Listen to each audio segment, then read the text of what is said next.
चिड़िया के दोनों बच्चे सोए हुए थे। पापा चिड़िया अपने काम पर जाने की तैयारी करता है। कुकू की मम्मा, मैं जा रहा हूँ। आज मुझे लकड़ियाँ काटने पहाड़ों की दूसरी तरफ जाना है। आहिस्ता बोलिए। कल भी जब आप चले गए तो कुकू रो रहा था और आपके साथ जाने की जिद कर रहा था। मुझे दूर जाना होता है। अगर लकड़ियाँ इस जंगल से मिलती तो मैं कुकू को साथ ले जाता। पापा चिड़िया अपने बच्चों को प्यार करता है और कुकू के सर पर अपना पंख रखता है। कुकू झट से उठकर बैठ जाता है। गुड़िया भी उठ जाती है। पापा पापा, मैं भी जाऊंगा, मैं भी आपके साथ जाऊंगा। पापा प्लीज मुझे भी अपने साथ ले जाएं। मैंने कहा था ना कि आहिस्ता बोलें। बच्चों, मैं आज शाम जल्दी घर लौट कर आ जाऊंगा और आप सबको साथ लेकर नदी पर जाऊंगा। गुड़िया बड़ी थी, इसलिए गुड़िया अपने पापा की मजबूरी समझ जाती है। वो कुकू से कहती है, कुकू भाई जिद मत करें, पापा को काम पर जाने दें। कुकू रोते हुए बोलता है, ठीक है, लेकिन आप शाम को जल्दी घर आएंगे। हाँ हाँ, मैं जल्दी आ जाऊंगा। फिर पापा चिड़िया अपने काम पर निकल जाते हैं। पापा चिड़िया सीधा कबूतर के पास जाता है। कबूतर अपने घर के बाहर बैठा हुआ था। मैं जब भी घर से निकलने लगता हूँ, बच्चे रोक लेते हैं। हाँ यार, मैं भी किकी को बहुत मुश्किल से घर छोड़ कर आया हूँ। अब चलें? फिर वो दोनों उड़ते हैं। वो दोनों दोस्त उड़ते हुए पहाड़ों की दूसरी तरफ पहुंच जाते हैं। पापा चिड़िया अपना कुल्हाड़ा उठाता है और अपने काम में लग जाता है और कबूतर भी थोड़ी दूर जाकर लकड़ियां काटने लगता है। कुल्हाड़े की टक टक की आवाज जंगल में दूर दूर तक जा रही थी। कालू, ये कौन है जो हमारे जंगल में लकड़ियां काट रहा है? शायद कोई दूसरे जंगल से आया होगा। मैं अभी जाकर देखता हूँ। कालू कौवा उड़ता है।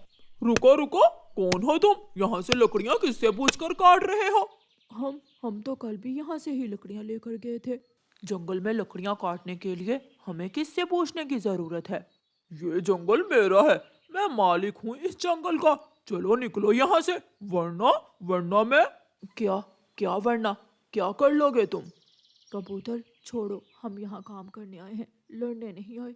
चलो हम कहीं और से जाकर लकड़ियाँ काट लेते हैं। पापा चिड़िया कबूतर को समझाता है और वो दोनों वहाँ से आगे चले जाते हैं। गौरी कवि भी वहाँ आ जाती है। कहाँ है वो? कौन था? चले गए, उठाओ ये लकड़ियाँ और घर ले जाओ। फिर कवि और कौवा काटी हुई लकड़ियाँ उठाकर अपने घर ले जाते हैं। थोड़ी ही दूर कबूतर को एक सूखा हुआ पेड़ मिल जाता है और वो वहाँ रुकते हैं। ये पेड़ ठीक है, इस पेड़ से हम दोनों के लिए लकड़ी मिल जाएगी। अब जल्दी से काम करना होगा, पहले ही उन कौवों की वजह से बहुत समय जाया हुआ है। चलो बच्चों, आज हम आपके पापा को सरप्राइज देंगे। हम भी आपके पापा के पीछे ही जाते हैं। ये सुनकर दोनों बच्चे खुशी से उछलने लगते हैं। मम्मा चिड़िया अपने बच्चों को साथ लेकर घर से निकलती है। रास्ते में जाकर कुकू को प्यास लग जाती है और वो एक पेड़ पर बैठ जाता है। मम्मा, मुझे प्यास लगी है, पानी पीना है मुझे। नदी दूसरी तरफ है, चलो हम पहले नदी से पानी पी लेते हैं। मम्मा चिड़िया अपने दोनों बच्चों को लेकर नदी पर जाती है। बच्चे नदी से ठंडा पानी पीकर खुश हो जाते हैं। मम्मा अब चले, पापा मुझे देखकर बहुत खुश होंगे। मम्मा, क्या पापा गुस्सा तो नहीं होंगे? नहीं नहीं, आपके पापा गुस्सा नहीं होंगे। वो सब फिर से उड़ते हैं। पापा चिड़िया और कबूतर ने लकड़ियों की गठरियाँ बना ली थी। वो उड़ने ही वाले थे कि मम्मा चिड़िया अपने बच्चों को लेकर वहाँ पहुँच जाती है। पापा पापा, मैं आ गया, मेरे सुंदर पापा। बच्चे दौड़कर अपने पापा के गले लग जाते हैं। आप सब यहाँ? मुझे तो विश्वास नहीं हो रहा। आपने ढूंढा कैसे मुझे? मुझे सब पता होता है कि आप कहाँ कहाँ जाते हैं। कबूतर यार, अब आप जाओ, मैं बच्चों के साथ आता हूँ। ज्यादा शाम ना करना, अंधेरा होने से पहले पहले घर लौट कर आ जाना। ऐसे कहते हुए कबूतर अपनी लकड़ियाँ उठाकर वहाँ से चला जाता है। पापा पापा, मैं लकड़ियाँ काटूं? कुकू कुल्हाड़ा उठाकर लकड़ियाँ काटने लगता है। रुक जाओ बेटा, कुल्हाड़ा लग जाएगा आपके। चलो, मैं आप सबको मीठे फल के पेड़ के पास लेकर जाता हूँ। फिर पापा चिड़िया अपने परिवार को मीठे फल के पेड़ के पास ले जाता है। वहाँ से वो सब मीठे फल जी भर कर खाते हैं। कुकू बेटा, मुझे अच्छी तरह याद है, जब मैं छोटा था तो मैं भी अपने पिताजी के साथ यहाँ आया करता था। ये सुनकर कुकू और गुड़िया हंसने लग जाते हैं। पापा पापा, आप भी छोटे हुआ करते थे? तो और क्या, आपके पापा हमेशा से बड़े ही थे। अब चले, शाम होने वाली है, हमें अंधेरा होने से पहले पहले घर जाना है। जब वो सब वापस आते हैं तो वहाँ उनकी लकड़ियाँ नहीं थी। लकड़ियाँ तो किसी ने उठा ली थी। अरे, लकड़ियों की गठरी कहाँ गई? शायद वही कौवे उठा कर ले गए हैं। चले, हम उन कौवों से जाकर पूछते हैं। पापा चिड़िया अपने बच्चों को साथ लेकर कौवों के पास जाता है। कौवो, ये लकड़ियाँ तुम कहाँ से उठा कर लाए हो? ये तो मैंने काट कर रखी थी। ये अब हमारी हैं। जो माल मुझे जंगल से मिलता है वो मैं किसी को वापस नहीं करता। दूसरों की चीजों पर अपना हक जताने वाला कभी कामयाब नहीं होता। घर से गोरी कौवी भी भागी भागी आती है। वो तो हर समय लड़ने का कोई ना कोई बहाना ही ढूंढती रहती थी। हाथ तो लगा कर दिखाओ मुझे इन लकड़ियों को, मैं पंख ही काट दूंगी तुम्हारे। ना भी ना, हमें अपने पंख नहीं कटवाने। लो, ये लकड़ियाँ तुम अपने पास ही रखो। गुड़िया के पापा, चले, हम कल मिलकर ज्यादा लकड़ियाँ काट लेंगे। डर गई छोटी चिड़िया, डर गई। हाँ, मैं डर गई। तुम्हारे जैसी कौवी के मुंह नहीं लगना चाहती मैं। गंदी कौवी, बुरी कौवी, मेरी मम्मा से लड़ती है। गंदी कौवी। चिड़ियाओं का परिवार वहाँ से चला जाता है। वह सब उड़ते हुए अपने घर जा रहे थे कि रास्ते में उन्हें एक सूखे पेड़ के पास एक बूढ़ी फाख्ता बैठी हुई मिलती है। बच्चों, अगर आपको सूखी लकड़ियों की जरूरत है तो ये सूखी लकड़ियाँ आप ले जाएं। लेकिन माँ जी, इनकी जरूरत आपको भी तो होगी। नहीं बेटा, मेरे पास तो घर में लकड़ियाँ हैं। मैं घर में फारिग नहीं बैठ सकती, इसलिए जंगल में आकर लकड़ियाँ काटती रहती हूँ और हर रोज़ अपनी ज़रूरत से ज़्यादा लकड़ियाँ मैं किसी न किसी को दे देती हूँ। शुक्रिया माँ जी। फिर पापा चिड़िया वो लकड़ियाँ उठाता है और वो सब वहाँ से उड़ते हैं। कालू जी, वो लकड़ियों की गठरी उठाकर घर में रख लो। ऐसा ना हो कि चोरों को पड़ जाए मोर और कोई हमारी लकड़ियाँ ही उठा कर ले जाए। मैं अभी उठा कर रख लेता हूँ। कालू कौवा लकड़ियों की गठरी उठाकर घर के अंदर ले आता है। कौवा जैसे ही लकड़ियों की गठरी नीचे फेंकता है, लकड़ियों से एक सांप निकल आता है। कभी यहाँ तो कभी वहाँ, मुझे कोई आराम नहीं करने देता। सांप, कालू जी सांप! गोरी चिल्लाती है, लेकिन वो सांप आगे बढ़कर गोरी को काट लेता है। गोरी वहीं गिर जाती है और कौवा खिड़की के रास्ते घर से बाहर निकलकर अपनी जान बचाता है। इसे कहते हैं प्रकृति का न्याय। शायद उस सांप से ऊपर वाले ने चिड़िया के बच्चों को बचाना था। जो कौवे पापा चिड़िया की वो लकड़ियाँ उठा कर ले आए। जो भी हुआ, लेकिन गोरी कौवी अपनी जान से गई। मम्मा चिड़िया, पापा चिड़िया और उनके दोनों बच्चे अब भी अपने घर में लकड़ियाँ जलाए बैठे थे और खुशी खुशी आपस में बातें कर रहे। गोरी कौवी अपने घर में सो रही थी कि दरवाजे पर दस्तक होती है। बुढ़िया, क्या काम है? क्यों मेरे घर का दरवाजा तोड़ रही हो? मैं कालू की माँ हूँ। मैं कुछ दिन अपने बेटे के पास रहने आई हूँ, बहू रानी। मैंने अभी कल ही कालू से कहा था कि जाकर तुमसे मिलाए और तुम आ गई हो मुंह उठाकर। कालू की माँ घर में चली जाती है। गोरी कौवी उसे घूर घूर कर देखे जा रही थी। बहू, मैं एक दिन में 2 ही दाने खाती हूँ, तुम चिंता ना करो, मैं ज्यादा भोजन नहीं खाऊंगी। ज्यादा भोजन मिलेगा भी नहीं। जितना मेहनती आपका बेटा है आपको अच्छे से मालूम है। आज तो गोरी ये मीठा फल देखकर खुश हो जाएगी। कालू कौवा मीठा फल लेकर घर जाता है। माँ, आप कब आई हैं? अच्छा ही किया जो आप आ गईं। मैं भी आपसे बहुत उदास था। मैं थोड़ी ही देर पहले आई हूँ बेटा। ये मीठा फल तुम मेरे लिए लाए हो ना? मैं लाया तो तुम्हारे लिए ही था, मगर अब माँ आ गई है, माँ खा लेगी, तुम वो चनों के दाने खा लो। फिर कालू वो मीठा फल अपनी माँ को दे देता है और गोरी बहुत गुस्से से उसे देख रही थी। मेरा पोता कहाँ है? वो अभी तक घर नहीं आया। जग्गू भी बाहर से खेलकर घर आ जाता है। दादो, मेरी दादो आई हैं। चलो अब पीछे हट जाओ, इसे खांसी आ रही है। ऐसा ना हो कि तुम भी बीमार हो जाओ। गोरी, शर्म करो, दादी हैं ये मेरे बेटे की।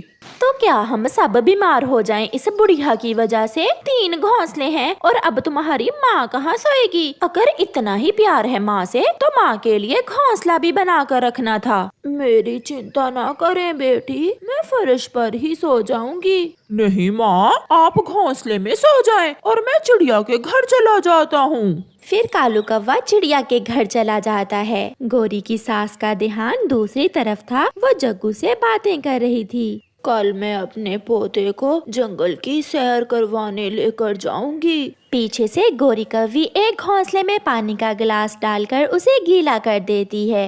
रात हो जाती है। बहू रानी, ये घोंसला तो बहुत गीला है, तो मैं क्या करूं? आ जाओ मेरे साथ सो जाओ। मगर कालू की माँ गीले घोंसले में ही सो जाती है। सुबह हो जाती है। कालू, ये ले, ये खिचड़ी माँ जी के लिए ले जाए। शुक्रिया चिड़िया बहन, माँ को खिचड़ी बहुत पसंद है। माँ, मैं आपके लिए खिचड़ी लाया हूँ। मेरे बेटे को मालूम है कि मुझे खिचड़ी पसंद है, इसलिए मेरा बेटा मेरे लिए खिचड़ी लाया है। अब माँ की ही सेवा करते रहोगे? जाओ, मेरे लिए भी कोई सूखा दाना ले आओ। जग्गू कहाँ है? मैंने कल भी उसे कहा था कि मेरे साथ दाना लेने जाए। अभी छोटा है मेरा बेटा, वो अपने दोस्तों के साथ खेलने गया हुआ है। फिर कालू गुस्से में घर से निकलता है। लाओ बुढ़िया, ये खिचड़ी तुम मुझे दो और तुम ये चने खा लो। इस उम्र में खिचड़ी खाकर तुम क्या करोगी? मगर मेरा बेटा। गोरी वो खिचड़ी कालू की माँ के आगे से उठा लेती है और खुद खा लेती है। खेलता खेलता जग्गू कौवा बड़े पेड़ के पास चला जाता है। वो बैठा मिट्टी के साथ खेल रहा था कि पीछे से खतरनाक नाग आ जाता है। ताजा कौवा मिलेगा खाने को, मैं इसे पकड़कर अपनी गुफा में ले जाता हूँ। वो नाग आहिस्ता आहिस्ता जग्गू की तरफ बढ़ता है और उसे पकड़ लेता है। छोड़ो मुझे, छोड़ो। मगर वो नाग उसे अपनी गुफा में ले जाता है। तोता ये सब देख लेता है। वो भागता है और जाकर गोरी कौवी को बताता है। गोरी, तुम्हारे बेटे को नाग ने पकड़ लिया है, वो उसे अपनी गुफा में ले गया है। ये क्या कह रहे हो मिठू? मेरा जग्गू, जब से ये मनहूस सांस आई है, सारे ही काम उल्ट हो रहे हैं। गोरी भागती है। मिठू बेटा, कहाँ है उस सांप की गुफा? बड़े पेड़ के पास, वो जग्गू को अपनी गुफा में ले गया है। गोरी की सास भी पीछे पीछे उड़ती है। चिड़िया, कालू यहाँ है क्या? नहीं गोरी बहन, कालू तो सुबह से मेरे पास नहीं आया। मेरे जग्गू को नाग ने पकड़ लिया है। चिड़िया, कालू मिल नहीं रहा। कौवे, क्या तुम्हें खाने से मेरा रंग तो नहीं काला होगा? प्लीज मुझे जाने दे, मैं तो यहाँ खेलने आया था। चिंता ना करो, आज की रात मैं तुम्हें नहीं खाऊंगा, क्योंकि अभी अभी मैंने 2 मेंढक खाए हैं। मैं तुम्हें कल खाऊंगा। और हाँ, याद रखना, अगर यहाँ से भागने की कोशिश की तो मैं तुम्हें डस कर मार दूंगा। कालू, तुम यहाँ बैठे हो और हमारे जग्गू को नाग ने पकड़ लिया है। कब? कहाँ है जग्गू? बड़े पेड़ के पास गुफा में ले गया है वो सांप हमारे जग्गू को। फिर गौरी और कालू वहाँ से उड़ते हैं। गौरी, वहाँ उस गुफा में लेकर गया है वो नाग तुम्हारे बेटे को। कालू जाओ, तुम गुफा के अंदर जाओ और मेरे बेटे को उस नाग से बचा लो। गौरी, वो नाग बहुत खतरनाक है, मैं अकेला कैसे मुकाबला कर सकता हूँ उस नाग का? तुम भी मेरे साथ आओ। कालू, तुम्हें मालूम तो है मुझे नाग से बहुत डर लगता है। कालू की माँ भी पूछते पूछते वहाँ आ जाती है। कहाँ है वो नाग जिसने मेरे पोते को पकड़ा है? कहाँ है वो उस सामने वाली गुफा में है। बिना कुछ सोचे कालू की माँ उस गुफा की तरफ उड़ती है।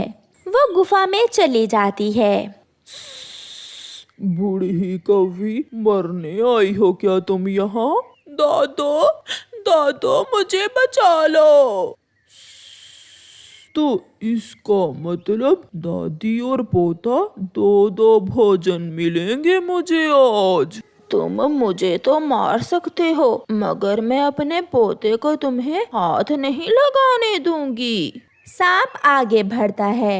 जग्गू बेटा मेरे पीछे आ जाओ। जग्गू की दादी भी अपने पंजों से नाग पर हमला करती है। दोनों में खूब लड़ाई शुरू हो जाती है। जग्गू जग्गू बेटा आप यहाँ से भाग जाओ, आप बाहर चले जाओ। मगर दादो मैं आपको छोड़कर नहीं जा सकता। जाओ मेरे जग्गू, तुम जाओ यहाँ से।